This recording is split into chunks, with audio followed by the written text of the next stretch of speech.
Hello বন্ধুরা, তোমাদেরকে আরেকটা নতুন ভিডিওতে স্বাগতম। আজকে আমরা ক্লাস 4 এর এই যে 54 পাতা আছে, এই 54 পাতাতে অঙ্কগুলি করব। আগের ভিডিওতে আমরা 53 পাতার অঙ্ক পর্যন্ত করে দিয়েছি। ঠিক আছে, চলো তাহলে আজকের অঙ্কগুলি শুরু করি। এখানে আমাদের অঙ্কগুলি কি বলছে যে আগের যে আমরা অঙ্কগুলি করেছিলাম সেই সেম পদ্ধতিতে আমরা গুণ এগুলো সব করব। চলো তাহলে এখানে আমাদেরকে বলছে যে বিশ্ব পরিবেশ দিবস পালন করব। বিশ্ব পরিবেশ দিবস কবে হয়? আমরা সবাই জানি যে 5ই জুন হয়। বলছে কি বলছে, এবার আমরা চতুর্থ শ্রেণীর ছাত্রছাত্রীরা ঠিক করেছি যে আমরা এবছরে এই বিশেষ দিনটি পালন করব। এই বিশেষ দিনটি বলতে এই যে আমাদের 5ই জুন হচ্ছে বিশ্ব পরিবেশ দিবস। এই আমরা দিবসটি পালন করব, দিনটি পালন করব। বলছে আমরা স্কুলে ছোট অনুষ্ঠান করব ও অনেক গাছ লাগাবো, বৃক্ষরোপণ করব আর একটা ছোট রকম অনুষ্ঠান করব। এবার কি বলছে, আমরা মোট 30 জন ছাত্রছাত্রী। বলছে কয়েকজন অভিভাবক এর জন্য প্রত্যেককে কি বলছে 20 টাকা করে দিলেন। এবার তাহলে আমরা মোট কত টাকা পেলাম? তাহলে দেখো আমাদের মোট ছাত্রছাত্রীর সংখ্যা 30 জন, আর প্রত্যেকের বাবা মা 20 টাকা করে দিলে মোট কতজন, কত টাকাটা হবে আমাদের পরিমাণটা? আমরা কি জানি যে সমান সংখ্যায় যদি কোনো জিনিস থাকে তখন সেটা গুণ হয়ে যায়। মানে আমাকেও দিচ্ছে 20 টাকা, তোমাকেও দিচ্ছে 20 টাকা, তোমার বন্ধুকে দিচ্ছে 20 টাকা, সেটাকে যোগ না করে আমরা যদি গুণ করে দিই তাহলে কিন্তু আমরা সহজে অতি সংক্ষেপে আমরা কিন্তু উত্তরগুলো পেয়ে যাই। তাহলে 30 জন আমরা মোট ছাত্রছাত্রী, আর আমাদেরকে প্রত্যেক 20 টাকা করে যদি দেয় তাহলে আমরা হয়ে যাবে কত, পয়সাটার পরিমাণ। এখানে দেখো আমরা আগেই জেনেছি গুণের নিয়ম, যে আমাদের এখানে যেহেতু ডান দিকে দুটো শূন্য আছে তার জন্য এককের ঘরে একটা শূন্য, দশকের ঘরে একটা শূন্য বস করে দিলাম। এবার কি করব, 2 এর সঙ্গে 3 গুণ করে দেবো, 2 3 6। তাহলে আমরা পেলাম কত টাকা? 600 টাকা কিন্তু আমরা পেয়ে গেছি। তাহলে আমরা এখন পেলাম কত টাকা? আমরা এখন পেয়ে গেলাম যে 600 টাকা। এইবার কি বলছে, 600 টাকা, আচ্ছা এখানটায় লিখি 600 টাকা, 600 টাকা। এবার কি বলছে, তৃতীয় শ্রেণীর আরো 5 জন ছাত্র আমাদের সঙ্গে যোগ দিল। মানে আমাদের ক্লাসে ছিল তো 30 জন ছাত্রছাত্রী, আমরা এটা পালন করবো বলে ভাবছিলাম। এবার বলছে না, তৃতীয় শ্রেণীর কিছু ছাত্র এসে, কিছু ছাত্রর পরিমাণটা কত বলছে যে 5 জন আসছে, এখন যোগ দিয়ে দিচ্ছে। তাহলে আমাদের এখন মোট ছাত্রছাত্রীর পরিমাণ কত হবে? তাহলে 30 এর সঙ্গে আমরা 5 যোগ করব। তাহলে আমাদের, তাই এখন আমরা হলাম কত, আমাদের ক্লাসে 30 জন আর তৃতীয় শ্রেণীর ক্লাসের 5 জন, তাহলে 30 এ 5 যোগ করলে হয়ে যাবে আমাদের 35 জন। তাহলে কত হবে আমাদের এটা? 35 জন। তাহলে আমাদের এখন হব কতজন মিলে আমরা পালন করব? যে 35 জন মিলে পালন করব, অনুষ্ঠানটা পরিচালনা করব। এবার কি বলছে, তাই 35 জন 20 টাকা করে পেলাম। 35 জন যদি আমরা 20 টাকা করে পাই তাহলে আমরা কত টাকা পাবো? তাহলে সেই আমরা যদি একজন 20 টাকা করে পাই তাহলে 35 জন 20 টাকা করে পেলে মোট কত টাকা হবে? তাহলে 35 গুণিত 20, তাহলে এই যে 35 গুণিত 20 হয়ে গেছে। এবার দেখো সেই আমাদের গুণের নিয়ম কি, এদিকে দেখো ডান দিকে একটা শূন্য আছে তার জন্য আমরা একটা শূন্য লিখে দিলাম এককের ঘরে। এবার কি করব, 2 এর সঙ্গে 5 গুণ করব, 5 দুগুণে 10। এবার 10 এর শূন্য নিলাম, হাতে রইল আমাদের 1। এবার কত হচ্ছে, 3 2 এ 6, আর এই যে আমাদের হাতের 1 আছে, 6 এর সঙ্গে 1 যোগ করে 7। তাহলে আমাদের মোট এখন টাকার পরিমাণ কত হয়ে গেল? আমাদের 700 টাকা কিন্তু পেয়ে গেছি আমরা 35 জন মিলে। তাহলে আমাদের এখন মোট পেলাম কত?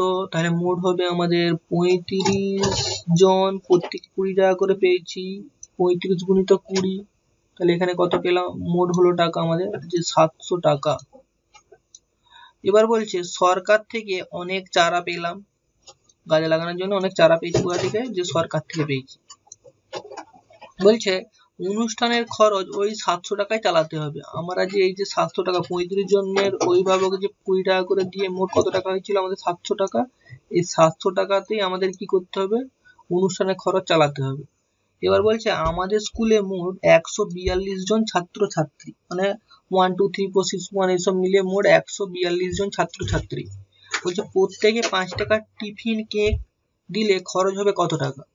তাহলে সেটা আমরা নির্ণয় করার জন্য কি করব, প্রত্যেকে 5 টাকা করে একটা টিফিন কেক দেবো। তাহলে 142 এর সঙ্গে যদি আমরা 5 গুণ করে দিই তাহলে আমরা বলে দিতে পারবো। একজনের পিছনে যদি 5 টাকা খরচা হয়, 142 এর পিছনে কত টাকা খরচা হবে? 142 গুণিত 5, তাহলে মোট খরচ হবে কত টাকা? তাহলে আমরা এখান থেকে নির্ণয় করি, তারপরে আমরা এই ড্যাশের জায়গায় লিখবো। তাহলে এটার সঙ্গে কি করবো, 142 কে আমরা লিখতে পারি শতকের ঘরে 100, দশকের ঘরে 40 আর এককের ঘরে 2। তাহলে এবার 5-এর সঙ্গে 100 গুণ করলে কত হবে, যে 100 গুণ 5, তাহলে 100-র সঙ্গে 5 গুণ করো তোমরা, 100 গুণ 5, তাহলে দুটো শূন্য আছে, তাহলে দুটো শূন্য লিখে দিলাম। এবার 5 একে 5, তাহলে এখানে কত হয়ে গেল আমাদের 500। এখানে কত হবে, 40-এর সঙ্গে কত গুণ হবে, 40-এর সঙ্গে আবার 5 গুণ হবে, এই 5টা আবার 40-এর সঙ্গে গুণ হবে, 40 গুণ 5, তাহলে কত হচ্ছে 40 গুণ 5, তাহলে একটা শূন্য আছে ডান দিকে, তার জন্য শূন্য বস করে দিলাম। এবার কত হচ্ছে 5 4 20, তাহলে কত হচ্ছে আমাদের এখানে 200। আবার কি হবে, এই 5-এর সঙ্গে 2 এর গুণ হবে, তাহলে 2 গুণ 5, 5 2 কোণে 10। এবার তাহলে আমরা যোগ করি, এখানে কত হচ্ছে আমাদের 500, আচ্ছা এখানে কত হচ্ছে আমাদের 200, আর আমাদের এখানে কত হচ্ছে আমাদের 10। তাহলে যোগ করলে এখানে যোগফল কত হচ্ছে 0 1 7, কত হচ্ছে আমাদের তাহলে 710 টাকা। আমাদের গুণটা ঠিক আছে কিনা দেখি যোগটা, তাহলে এখানে 5 একে 5, 5 2 কোণে 10, 10-এর শূন্য হাতে রইলো আমাদের 1, 5 4 20, হাতের 1-এ 21, 21-এর 1 হাতে রইলো আমাদের 2, 5 একে 5 2 এ 7, 710। তাহলে আমাদের মোট কত টাকা খরচা হচ্ছে, 710 টাকা। ঠিক আছে, আচ্ছা দেখো এবারে আমাদের কি বলছে, আমাদের মোট খরচা হচ্ছে 710 টাকা, আর আমরা পেয়েছি কত টাকা, আমরা পেয়েছি তো 700 টাকা। কেন, আমরা তো আগেই নির্ণয় করেছি যে 700 টাকা, 35 জন 20 টাকা করে পেয়েছি, 700 টাকা আমাদের হয়েছে। তাই আমাদের টাকার পরিমাণ বাড়াতে হবে। আমরা প্রত্যেকে ওনাদের কাছ থেকে 25 টাকা করে পেলাম, তাহলে আমরা মোট কতজন ছিলাম, আমাদের ক্লাসে 30 জন ছিলাম, তৃতীয় শ্রেণীর 5 জন হয়েছিল আমাদের 35 জন। তারা প্রত্যেক অভিভাবক কত টাকা করে দিয়েছিল, 20 টাকা করে। 20 টাকা করে দিতে আমাদের কম পড়ে গেছিল, হয়েছিল আমাদের 700 টাকা, কিন্তু আমাদের খরচা হচ্ছিল কত, 5 টাকা করে কেক দিতে, হয়ে গেছিল আমাদের 710 টাকা খরচা হয়ে যাচ্ছিল, 710 টাকা। তার জন্য আমাদের পয়সা কম পড়ছে, কেন, 700 ছোট 710 বড়। তার জন্য কি করছে অভিভাবকরা এখন বলছে কি 25 টাকা করে দিচ্ছে, তাহলে এখন মোট কত টাকা পাবো আমরা, তাহলে আমরা এখানে উত্তরটা নির্ণয় করি, তারপরে আমরা লিখতে পারবো। তাহলে 35 গুণিত এখন 25, তাহলে এটাকে আমরা লিখবো কি, এটাকে আমরা লিখবো যে 20 গুণিত 35, 20 গুণিত 35, আর এখানে কি হয়ে যাবে 5 গুণিত 35। ঠিক আছে, আচ্ছা হ্যাঁ ঠিক আছে আমাদের। তাহলে এখানে কি হবে, যে আমরা কি করব, উপরে লিখতেছি আমরা 35 গুণ লিখলাম আমরা 20। আচ্ছা 20 গুণ 35, উপরে 20ও লিখতে পারে, নিচে 35 লিখতে পারে, এখানে কোনো মানের কোনো পরিবর্তন হয়নি। গুণ্য কিংবা গুণক চেঞ্জ করতে পারো, তাতে কোনো মানের পরিবর্তন হয়নি। এদিকে ডান দিকে একটা শূন্য আছে, তার জন্য আমরা শূন্য বস করে দিলাম। এবার 5 2 কোণে 10, 10-এর শূন্য বস করে দিলাম, হাতে রইল 1, 3 2 কোণে 6 আর হাতে রেখে 7, তাহলে এখানে কত হলো আমাদের 700। আর এখানে কত হচ্ছে আমাদের, যে 35 গুণ 5, তাহলে 5 5 25-এর 5, হাতে থাকে 2, 5 3 15, আর হাতে 2 15 2 17, 175, 175। তাহলে আমরা এখানে পেলাম কত, প্রথমে পেয়েছি আমরা 700, তারপরে পেয়েছি আমরা 175। এবার যোগ করি আমরা 5 7 8, 875। তাহলে আমরা এখানেও যোগ করে নেই। এখানে যোগটা আমরা কিভাবে করব, এখানে যোগটা কিন্তু এক লাইনে করা যাবে না, তাহলে আমরা এখানে একক দশক বলে লিখলাম। এবার এখানে লিখবো কত 35, আর এখানে লিখবো আমরা 25। তাহলে দেখো 5 5 25-এর 5, হাতে রইল আমাদের 2, 5 3 15, হাতে 2 17। এইবারে কি করবে তোমরা, এখানে এই 5-এর তো গুণের কাজ শেষ হয়ে গেছে, এবার 2 এর যখন গুণ করবে, হয় তোমরা এখানে শূন্য দিতে পারবে, না হলে এখানে এরকম ক্রস চিহ্ন দিতে পারবে, কাটি চিহ্ন। তোমরা এখানে শূন্য না দিয়ে কাটি চিহ্ন দেওয়ারই চেষ্টা করবে, কেন যখন 3টা 4টা সংখ্যা গুণ হবে, তখন এরকম শূন্য বস করে দেখবে হয়তো ভুল হয়ে যেতে পারে, তোমাদের এবার মন ইচ্ছা। এবার দেখো 5 2 কোণে 10-এর শূন্য, হাতে রইল আমাদের 1, 3 2 কোণে 6, আর হাতের 1 7। এবার আমরা যোগ করে নেবো, তাহলে এখানে কত হচ্ছে 5 7 8, দেখো সেইখানে হচ্ছে আমাদের 875। ঠিক আছে, তাহলে আমরা মোট টাকা কত পেলাম, এখানে আমাদের গুণফলটা লিখে নেবো যে 875 টাকা পেলাম, যে আমাদের 25 টাকা করে যা দিয়ে দিয়েছে।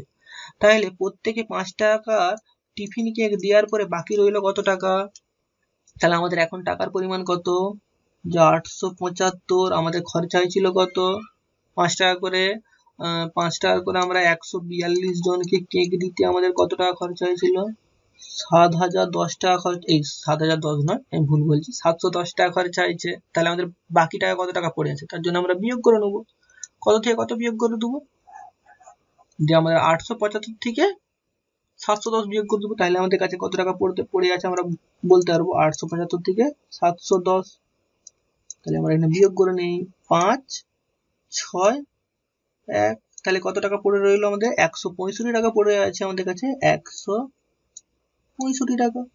তাহলে আমাদের কাছে কত টাকা পড়ে রইলো, 165 টাকা পড়ে রইলো। ওই বাকি টাকায় ফুল কেনা আর অতিথি আপ্যায়ন আর অন্যান্য খরচা করলাম, এই যে 165 টাকার মধ্যে। তাহলে আশা করছি তোমরা এখানে সমস্ত অঙ্কগুলি বুঝতে পারলে। চলো তাহলে আমরা একটু নিজে করার চেষ্টা করি, নিজে করার যে নিচে অঙ্কগুলি আছে সেগুলো করার আমরা চেষ্টা করি।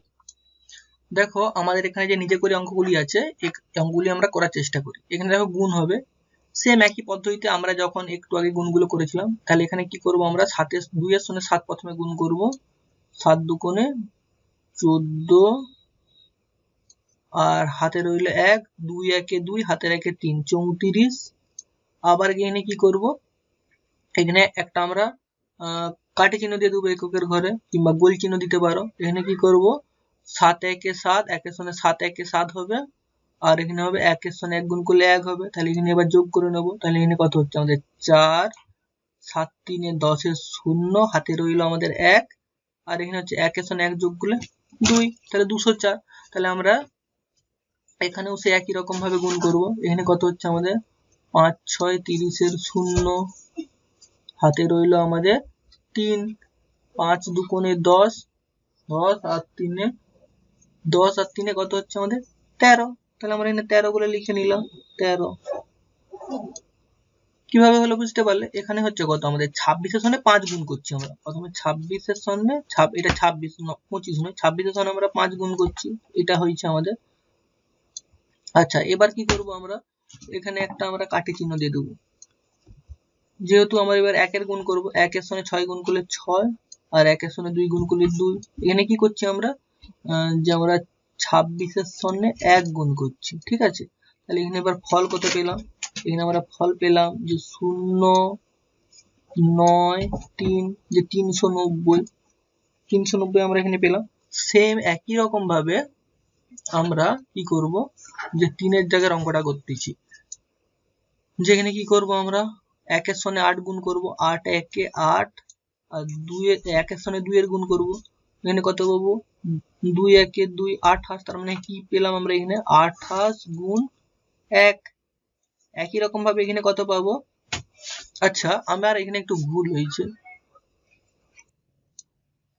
এখানটা আমার একটু ভুল হয়েছে, এখানটার কাছে হবে 10 হবে, কেন 10 হবে, এখানটার কাছে 10 হবে, কেন 10 হবে, আমি এখানে কাটি চিহ্ন দিয়ে দিচ্ছি, এখানে শূন্য আছে তো, এখানে দশকের ঘরের গুণ হচ্ছে না, এই জন্য 10 হবে, এখানে এটা 10 হবে, এটা আমি ভুল লিখছি, এটার জন্য তোমাদের কাছে ক্ষমা প্রার্থী। সেম একই রকম ভাবে এখানটায় কি হবে, এখানটায় আমাদের একটা কাটি চিহ্ন হবে, এখানে এবার 2 এর সঙ্গে 8 গুণ হবে, 8 একে 8, 8 দুগুণে 16 6, হাতে রইলো আমাদের 1, এই যে 2 এর সঙ্গে 8 গুণ হবে, আর হাতের 1 আছে, 2 2 এ 4, আর হাতের 1 এ 5। তাহলে এখানে কি হবে 28 গুণ, এখানে কত হবে একক দশক, মানে 2 তো দশকের ঘরে আছে, তার জন্য এখানে হয়ে যাবে আমাদের 20, ঠিক আছে।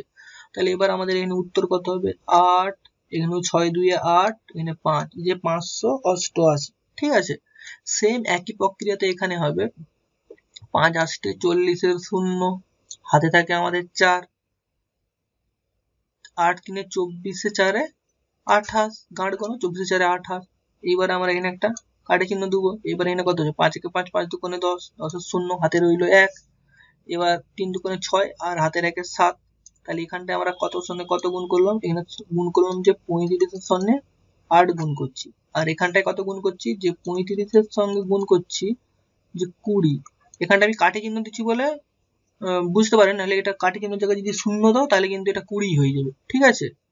তাহলে এখান থেকে আমরা কত পাবো, যে 089 যে 980, ঠিক আছে।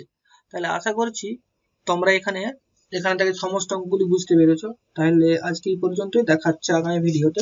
আচ্ছা, তোমাদেরকে আমরা এখনো বলতেছি যে এখানটায় তোমরা ইচ্ছা মতো তোমরা দিতে পারো, হয় কাটের চিহ্ন দিতে পারো, নতুবা তোমরা এরকম শূন্যও দিতে পারো, ঠিক আছে। তোমাদের ইচ্ছা মতো দিতে পারো।